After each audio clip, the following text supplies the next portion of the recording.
Yaklaşık olarak 15 yıldır Halk Eğitim Merkezi bünyesinde usta öğretici olarak görev almaktayım. Teksal bünyesinde de bir yıldır Sayın Tayyip Kızılyıldız'la beraber çalışıyoruz.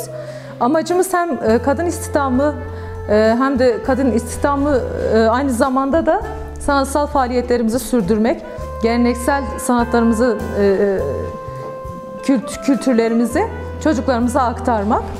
Dediğim gibi bu kadar ekonomik sıkıntıların olduğu, bu kadar gerçekten alım gücünün düştüğü bir dönemde kadınlarımızın mutfağına en azından ufak da olsa bir destekte bulunması öncelikli amacımız. Kursumuzda toplam 12 tane öğrencimiz var. 12 kursiyerimiz bulunmakta. Bu kursiyerlerimizle beraber el sanatları modülü altında çalışıyoruz. Yeri geliyor kaneviçe işliyoruz. Yani kaneviçe ilmek ilmek işlenen el emeği göz nuru bir sanatsal aktivitedir. Bu tabii yüzyıllar önce ta nenelerimizden kalma bir sanatımızdır. Amacımız zaten hem gelecek nesillere bunu aktarmak, bu sanatımızın devamını sağlamak. Öğrencilerimiz de gerçekten çok rağbet gösteriyor. Özellikle de bu kaneviçe sanatına. Bunlar yurt dışında da çok değer görüyor, çok ilgi görüyor. İhracatını da yapıyoruz aynı zamanda. Çalışmamız şu şekilde, vakıf bünyesinde ürünler alınıyor. Bu ürünleri öğrencilerle beraber dokuyoruz, işliyoruz. Son haliyle satışını yapıyoruz biz. Yurt dışına ihracatını sağlıyoruz.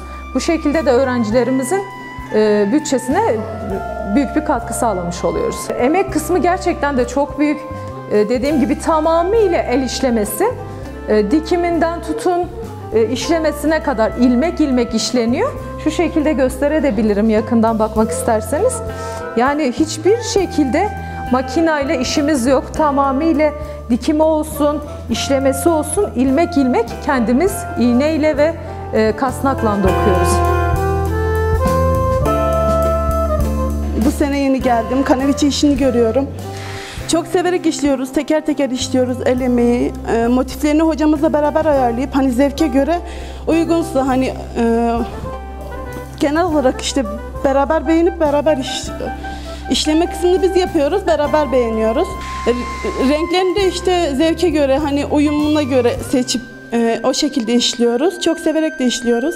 Zor ama güzel, hoş yani zevkle yapıyoruz işimizi. 2 haftada bitirdim. Toplam 2 ay sürdü elimde. Öyle. Yani ama daha uzun sürebiliyor. Hani üstüne oturmamız gerekiyor, vakit ayırmamız gerekiyor.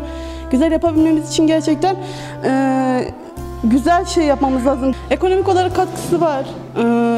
Memnunuz da katkısından. Zaten memnun olmasaydık ilk başta almazdık zaten. O şekilde görüşüp o şekilde alıyoruz.